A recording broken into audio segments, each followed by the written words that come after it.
Welcome to study कर। दोस्तों आज हम डिस्कस करने वाले हैं 13 अगस्त 2024 के मोस्ट इंपॉर्टेंट करंट अफेयर्स के क्वेश्चन। तो आप इस पूरे लेक्चर को लास्ट तक जोड़ देखिएगा।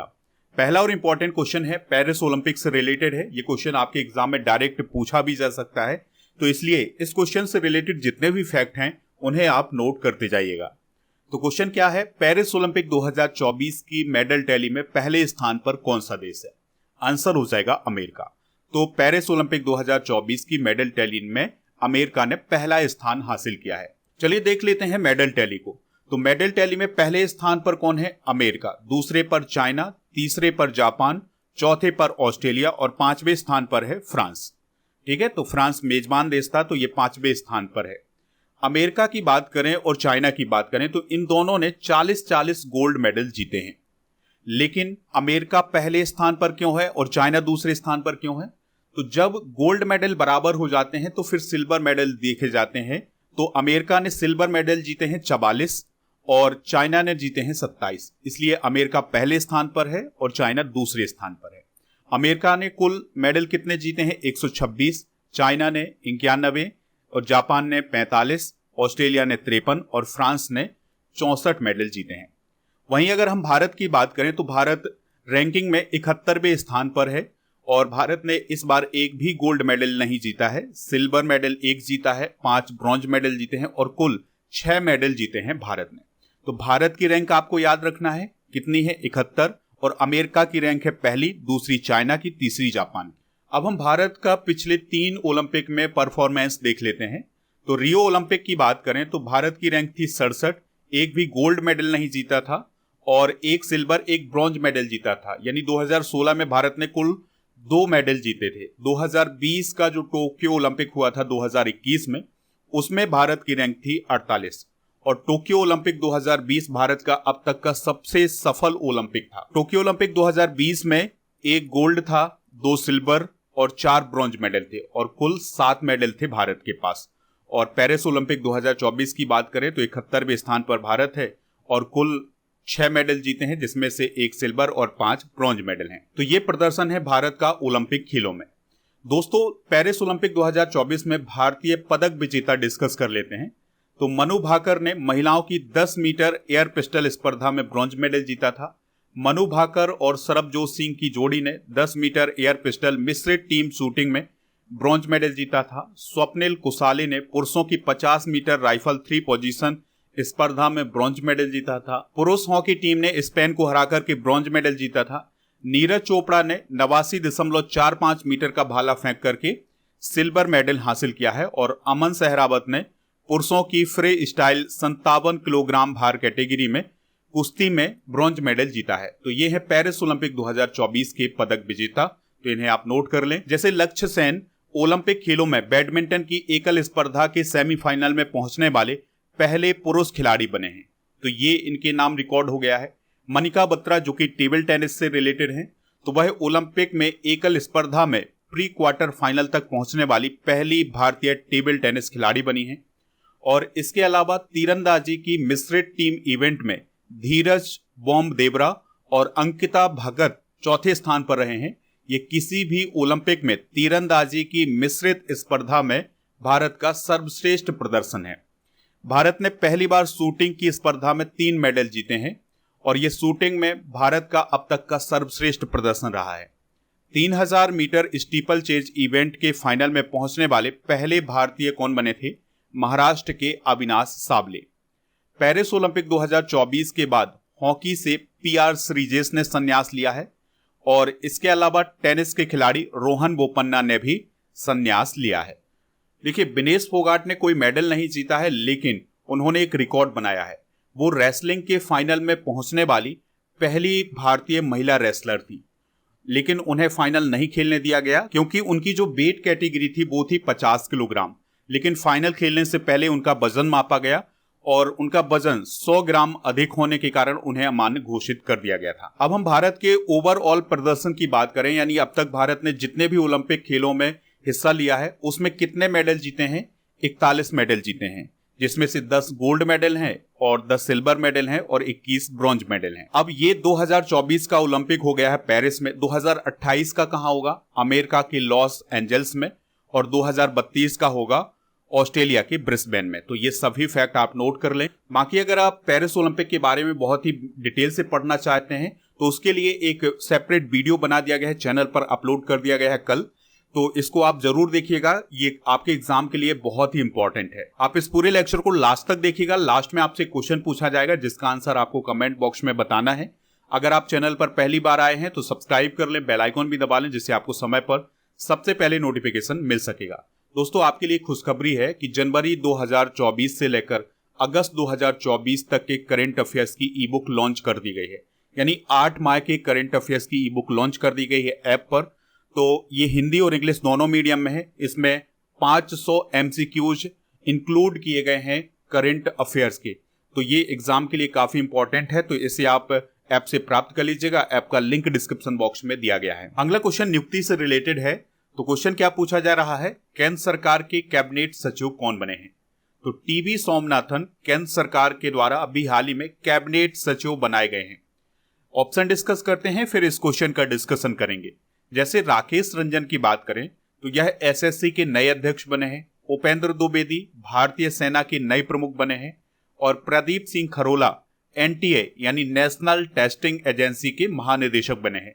नेशनल टेस्टिंग एजेंसी यानी NTA वही एजेंसी है जिसके द्वारा नीट का एग्जाम करवाया गया था, जो काफी चर्चा में रहा है। पेपर लीक के मामले इसमें देखने को मिले हैं। तो टीवी सोमनाथन तमिलनाडु कैडर के वरिष्ठ IAS ऑफिसर हैं, तो वो अब कैबिनेट सचिव बना दिए गए हैं। उन्होंने राजीव गौबा का स्थान लिया है। उनका कार्यकाल कितने वर्ष का होगा? 2 वर्ष का होगा। और फिर अगर सरकार चाहेगी तो उनके कार्यकाल को और भी बढ़ा सकती है। 2021 में टीवी सोमनाथन को वित्त सचिव नियुक्त किया गया था। दोस्तों, कैबिनेट सचिव कौन होता है? तो कैबिनेट सचिव भारत सरकार का सर्वोच्च कार्यकारी अधिकारी होता है। यानी भारत सरकार के जितने भी अधिकारी होते हैं ना, उनमें सर्वोच्च अधिकारी, सबसे बड़ा अधिकारी कौन होता है? कैबिनेट सचिव होता है।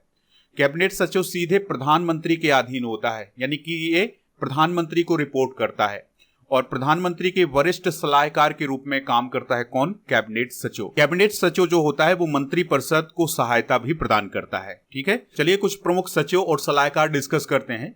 जैसे प्रधानमंत्री नरेंद्र मोदी जी के वर्तमान में सलाहकार कौन है? अमित खरे और तरुण कपूर। और प्रधान सचिव कौन है प्रधानमंत्री के? PK मिश्रा। रक्षा वित्त सचिव कौन है? गार्गी कौल। गृह सचिव कौन है? अजय कुमार भल्ला। रक्षा सचिव कौन है? गिरधर अरमाने। राजस्व सचिव कौन है? संजय मल्होत्रा। राष्ट्रीय सुरक्षा सलाहकार कौन है? अजीत डोभाल।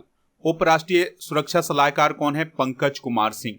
मुख्य आर्थिक सलाहकार कौन है? अनंत नागेश्वरन। लोकसभा के महासचिव कौन है? उत्पल कुमार सिंह। राज्यसभा के महासचिव कौन है? PC मोदी। और अभी विदेश सचिव बनाए गए हैं विक्रम मिस्री। अगला क्वेश्चन है, काफी इंपॉर्टेंट है। भारत सरकार के द्वारा बांग्लादेश सीमा पर स्थिति की निगरानी करने के लिए बनाई गई समिति के अध्यक्ष कौन है? आंसर हो जाएगा रवि गांधी। तो रवि गांधी को बांग्लादेश की सीमा पर स्थिति की निगरानी करने के लिए जो समिति बनाई गई है उसका अध्यक्ष बनाया गया है। बांग्लादेश के हालात आप सभी को पता है कि बांग्लादेश में किस प्रकार से अफरा तफरी मची हुई है। अब हो क्या रहा है कि भारत और बांग्लादेश का जो बॉर्डर है वहां पर बांग्लादेश की तरफ से बहुत सारे नागरिक मूव करके आ रहे हैं, यानी कि वो भारत में इंटर करना चाहते हैं। तो इस स्थिति की निगरानी के लिए जो समिति बनाई गई है उसके अध्यक्ष बनाए गए हैं रवि गांधी। दलजीत सिंह चौधरी की बात करें तो इन्हें अभी हाल ही में BSF के डायरेक्टर जनरल का अतिरिक्त प्रभार दिया गया है। संजय शुक्ला राष्ट्रीय आवास बैंक के MD बनाए गए हैं। और प्रीति सूदन UPSC की नई चेयरपर्सन अभी हाल ही में बनी है। तो ये कुछ नियुक्तियां अभी हाल ही में की गई थी। तो भारत सरकार के द्वारा बांग्लादेश सीमा पर स्थिति की निगरानी करने के लिए 5 सदस्यीय समिति का गठन किया गया है और जिसके अध्यक्ष बनाए गए हैं BSF पूर्वी कमान के अतिरिक्त महानिदेशक रवि गांधी। ठीक है, तो ये अध्यक्ष होंगे, बाकी इसके 4 मेंबर और होंगे। तो इसका काम क्या होगा?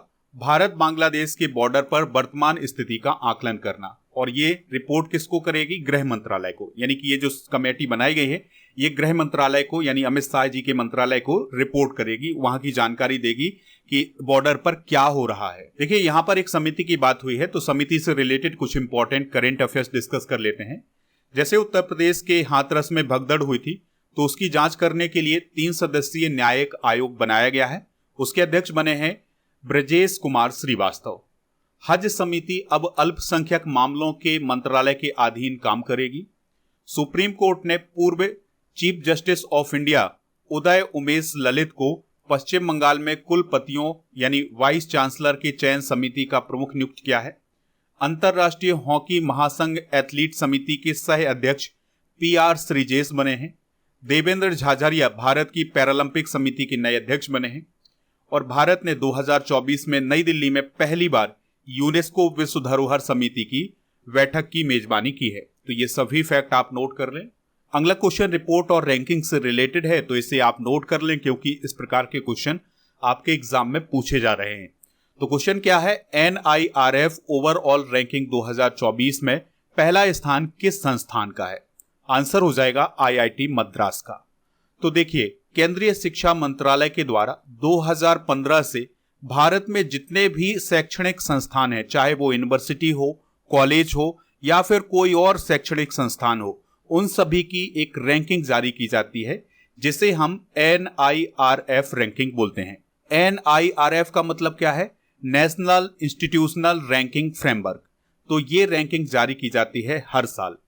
तो इसमें ओवरऑल रैंकिंग जारी की जाती है, यानी भारत में जितने भी शैक्षणिक संस्थान हैं उनमें टॉप पर कौन सा संस्थान है, तो वो है IIT मद्रास। तो ये जो रैंकिंग है ये शिक्षा मंत्रालय के द्वारा जारी की जाती है, उसी के द्वारा तैयार की जाती है और इसको अभी हाल ही में केंद्रीय शिक्षा मंत्री धर्मेंद्र प्रधान जी के द्वारा लॉन्च की गई है। तो ये जो रैंकिंग जारी की जाती है किन पैरामीटर पर तैयार की जाती है, तो इसमें टीचिंग लर्निंग रिसोर्स देखा जाता है, रिसर्च एंड प्रोफेशनल प्रैक्टिस देखी जाती है, ग्रेजुएशन आउटकम्स देखा जाता है। तो इन सभी पैरामीटर के आधार पर यह रैंकिंग जारी की जाती है।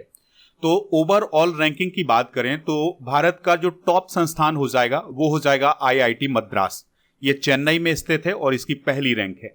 दूसरे पर है इंडियन इंस्टीट्यूट ऑफ साइंस, ये बेंगलुरु में है, इसकी दूसरी रैंकिंग है।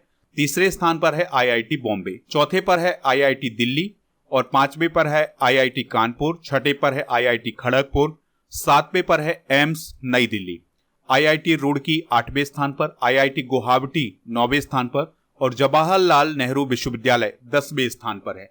तो ये सभी रैंकिंग आप नोट कर लें क्योंकि एग्जाम में यहां से क्वेश्चन पूछा जा सकता है। तो ये तो बात हुई ओवरऑल रैंकिंग की, लेकिन अलग अलग क्षेत्रों की भी रैंकिंग जारी की जाती है। जैसे मेडिकल क्षेत्र का टॉप संस्थान कौन है? एम्स दिल्ली। दूसरे स्थान पर है PGIMS चंडीगढ़ और तीसरे स्थान पर है CMC वेल्लोर, चौथे स्थान पर है निमहांस। अच्छा, यहां पर निमहांस की बात आई है तो निमहांस के बारे में आपको क्या याद रखना है कि WHO के द्वारा WHO नेल्सन मंडेला पुरस्कार 2024 किस संस्था को प्रदान किया गया है? वो निमहांस संस्था को प्रदान किया गया है। इसी प्रकार से टॉप कॉलेज की बात करें तो टॉप कॉलेज कौन है भारत का? हिंदू कॉलेज जो कि दिल्ली में है। और फिर दूसरे स्थान पर है मिरांडा हाउस जो कि दिल्ली में है।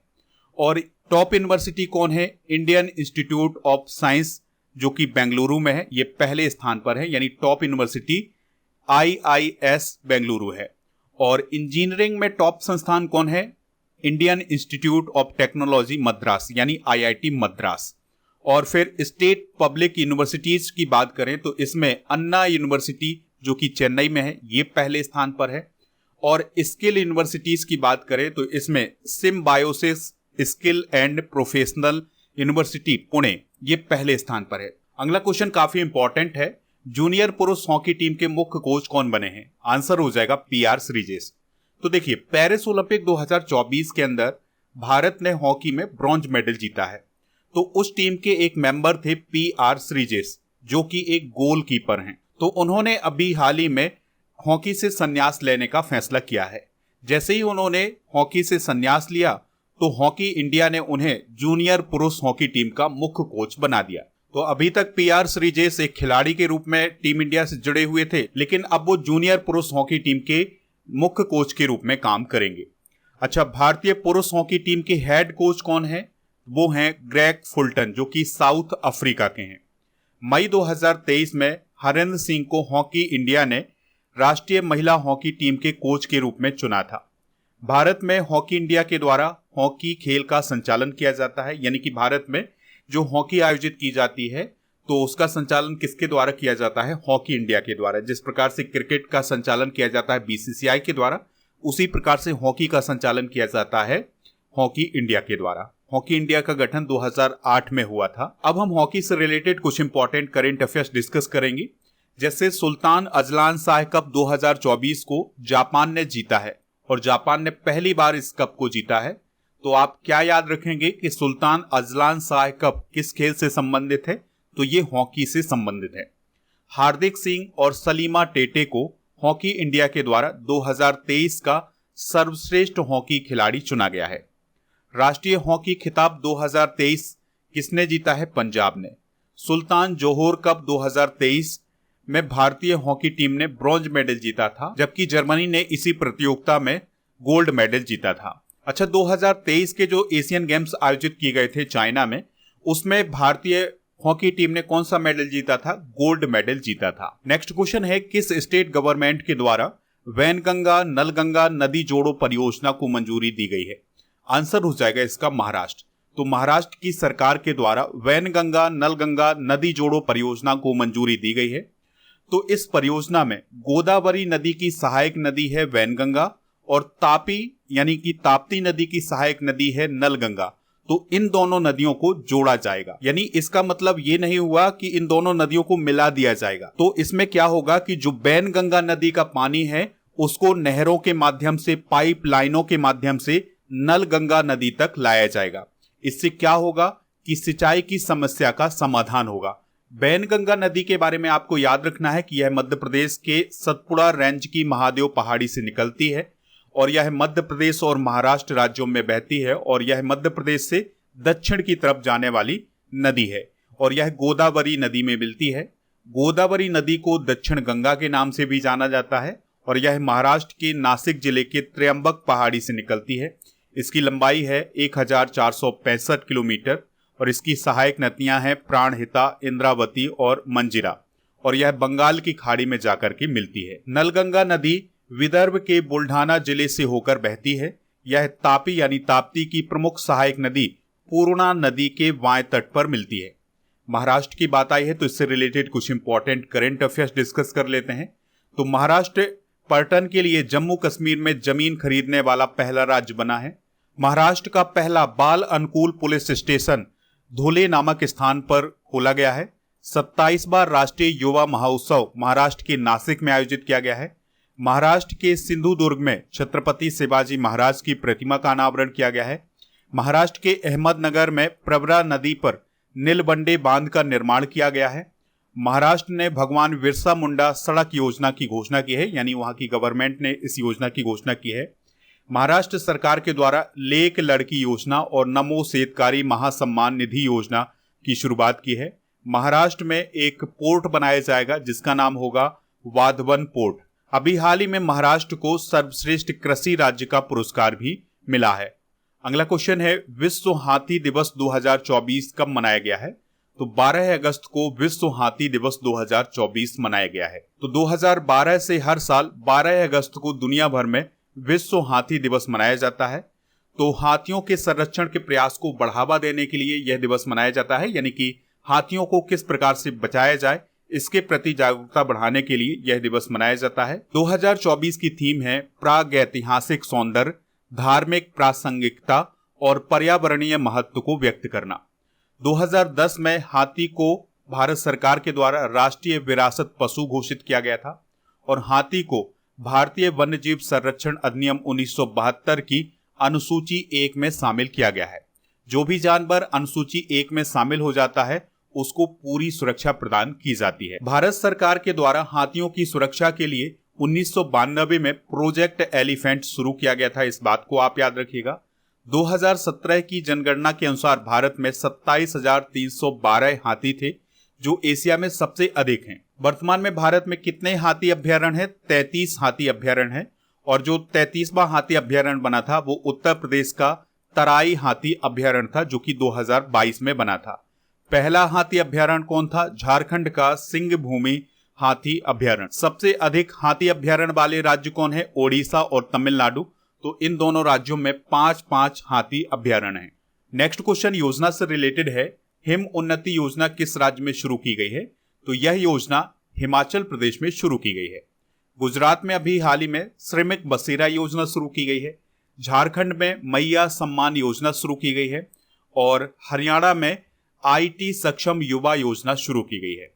तो हिमाचल प्रदेश में जो हिम उन्नति योजना शुरू की गई है, इसका उद्देश्य ये है कि प्राकृतिक खेती को बढ़ावा दिया जाए और इस योजना की लागत कितनी है 150 करोड़ और इस योजना के माध्यम से 1.92 लाख किसानों को लाभ मिल सकता है।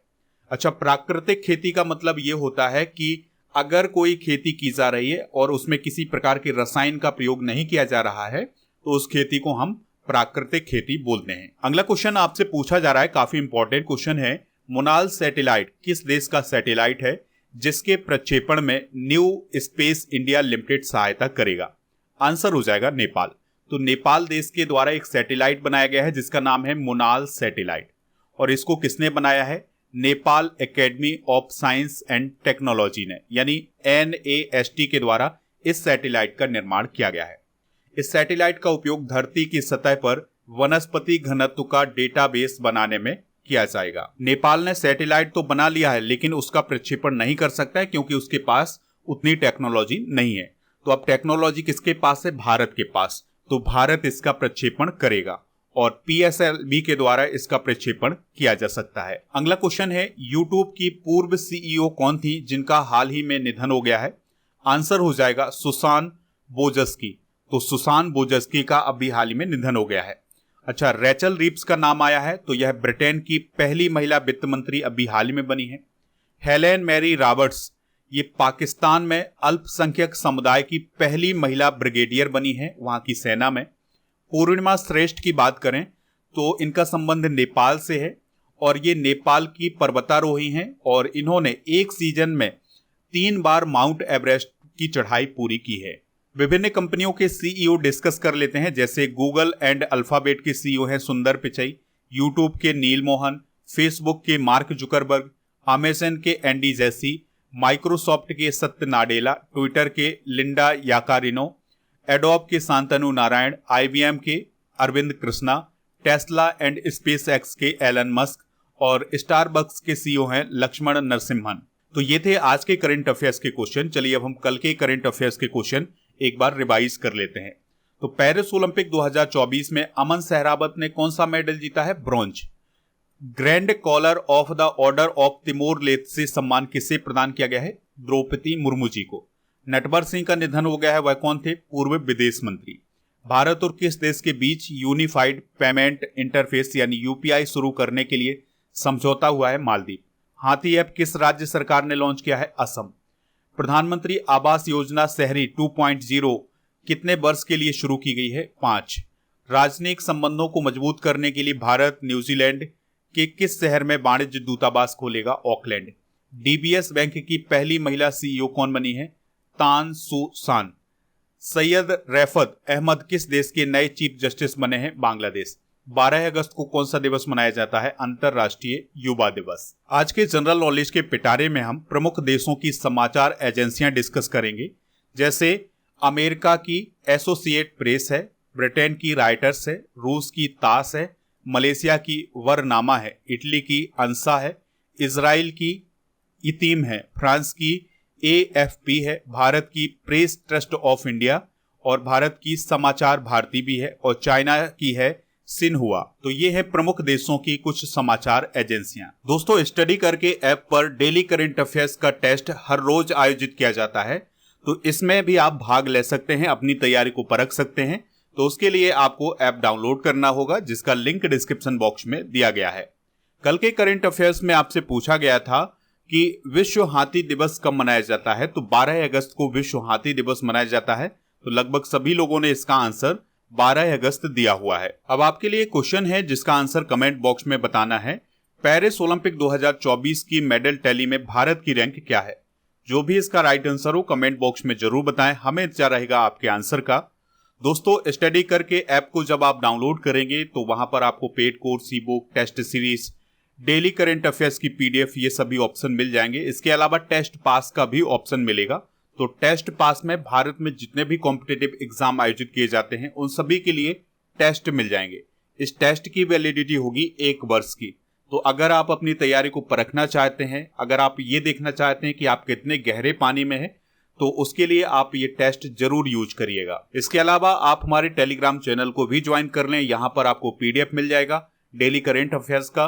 तो टेलीग्राम चैनल ज्वाइन करने के लिए टेलीग्राम पर जाना है और स्टडी कर ऑफिशियल सर्च करना है, तो वहां पर चैनल मिल जाएगा। अगर आप ऐप पर ई बुक वाले ऑप्शन पर जाएंगे तो वहां पर monthly current affairs, yearly current affairs, 6 month के करंट अफेयर्स की ई बुक मिल जाएगी।